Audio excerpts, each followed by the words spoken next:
for what you wish. Take anything. Well, we'll see. I think, and I've been doing this before I sing this song, through every show, I would like to take a couple minutes and put this song in context. Because I think it's important to do that, because it is somewhat a controversial song. It is the first time I've written a song that I took no joy in writing, and especially no joy in putting out. But I did. It is I guess you would call it a protest song. I'm not exactly sure what that is, but it's a song about Afghanistan. Thank you. Thank you, John. Thank you. And let me tell you how it came about. Like all of you, I'm sure we all were relatively horrified by the images we saw coming out of Afghanistan. You know, the soccer player that fell from an airplane, and the mothers handing their babies over walls. But at that point, I wasn't looking to write a song. I was just kind of in shock and sad. And then, as things moved along, the day our 13 soldiers were killed and the 100 Afghans was really a hard day for all of us. We talked about that a little bit in Two Lights. I was angry. I felt it was something that could have been prevented, and I went in my studio and do what piano players do when they're mad. I smash on my piano and make it out of tune and sweat and try to get out my angst and my anger. Still wasn't really planning on writing a song. I hadn't written a song in a long time. And then I went on a trip with my son and my wife. We went to Mammoth.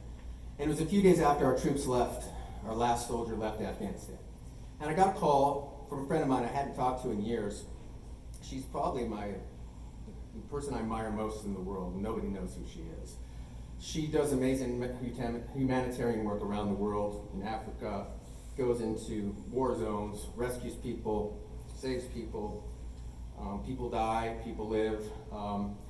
And she was calling me, and I'm like, that's interesting. So I pulled over, I said, what's going on? She says, hey, I need a contact. I'm sure, what's going on? She says, well, I'm organizing evacs of AMSITs from Afghanistan.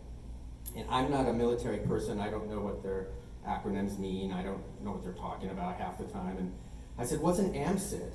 And she said, American Citizen. And there was silence on the line. And eventually I said, so wait. So you're risking your life and your team's life to go rescue American citizens that we left behind? And she and she's a toughie, she kind of like choked up and said, yeah, we got to do it. And that I didn't understand. I didn't understand how we could live in that world. I have that song, What Kind of World Do You Want? And I'm like, that's not a world I understand. How could that be happening?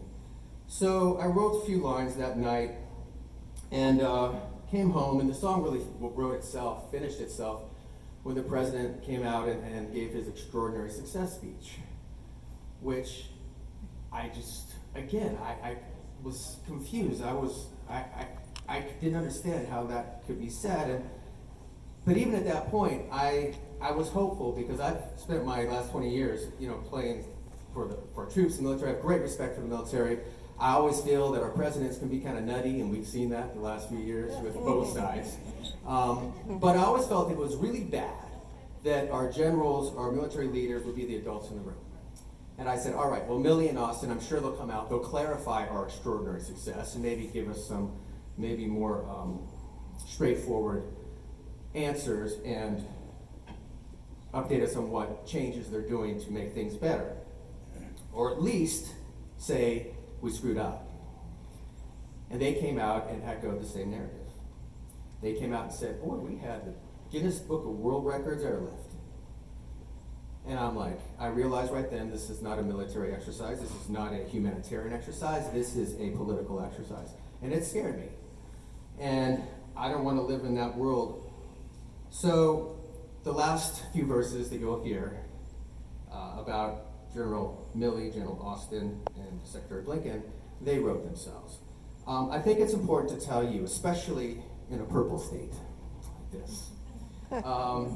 It's funny, the song certainly goes over better in some states than others. But I think it's important to mention I would write the exact same song if Donald Trump were president and we were in this situation.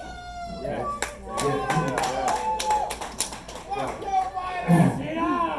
Here we go. We're already devolving. But I think it's very important because to me, this is a moral song. It's not a political one. It's a moral message. It's a message about leaving nobody behind. It's a message about accountability. And I'll tell you, between us, if Donald Trump were president, this Republican administration, this would be a lot easier song to put out. And I'd have a lot more support from my colleagues in the music business, and there'd probably be 20 or 30 of these songs. And that's wrong. And that is dangerous. Our tribalism on both sides is malignant. And we have to be able to, and I mean it. For those that follow me, I was not very kind to the last administration, but that's not who is in power, and that's not why you're here. It's a moral message about leave no man behind, the American promise, and accountability, and we haven't had it. So I put the song out, and not surprisingly, one side embraced it, and the other side shunned it. Which again is disappointing, but it's the world we live in. But we have to fight through that from a grassroots level. I talk to my friend every day. It's gotten so surreal that people now from Afghanistan email me for help. Again, that is not a world I want. It's ridiculous. Yesterday, you might have heard of 7 Americans that got out. Those are heroes. Those are true heroes. Remember the heroes of 9/11, the unknown people that ran into those buildings? Our Americans down there, a lot of them ex-military, rescuing those people, those are heroes. They are keeping America's promise. So, I know, I'm going to play the song in a minute. I know veterans in particular are very upset. One thing that this tour has shown to me, I got thousands of emails, but I haven't had the personal connections. I know many veterans are angry. I know they are ashamed that we left those who fought beside them behind. But take pride in that the American promise is still being fulfilled by some. Yes. And it's a long road. It's not just of our American citizens, it is our allies. It's about women in Afghanistan, which is the greatest humanitarian disaster for women's rights in our lifetime, which is happening right now. So my mission is not to forget any of it.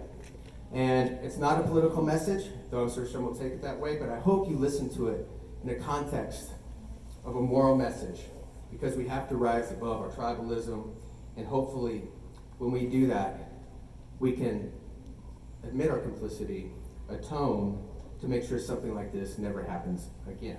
Thank you, John.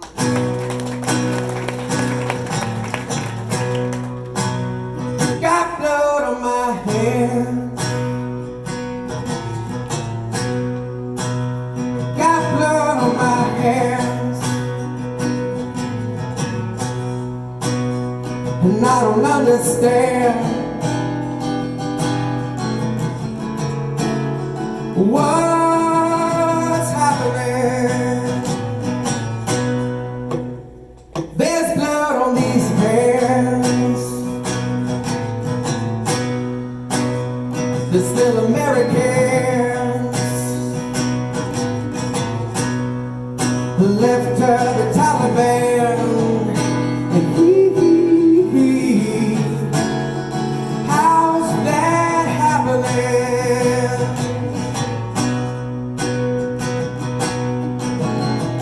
Winking, blinking, can't you look me in the eyes? Willie, Billy, tell me, when did you decide this will defend your sacred motto now means never mind? Hand. Got blood on my hands. Got blood on my hands. The flag of the Taliban. Over hand. Whoa, General Austin, is there no honor in shame? Can you spell white Rome without the letters in blame? Did Uncle Joe stick a trip in your veins, hands?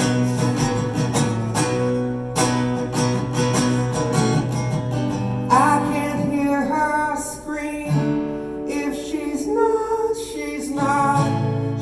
not on TV. I can't hear him scream. If he's not on TV.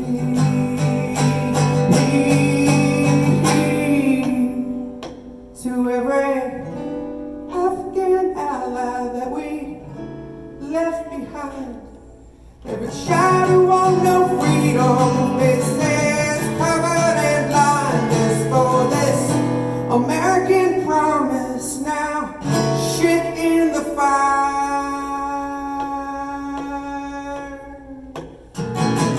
Hands, got blood on our hands. Just one American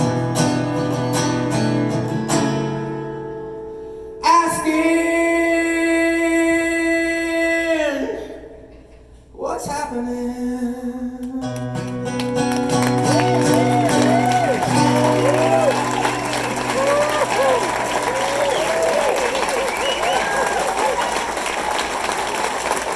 Thank you, guys. Spread the word. Never forget, right? Drive safe. I love you very much. Thank you.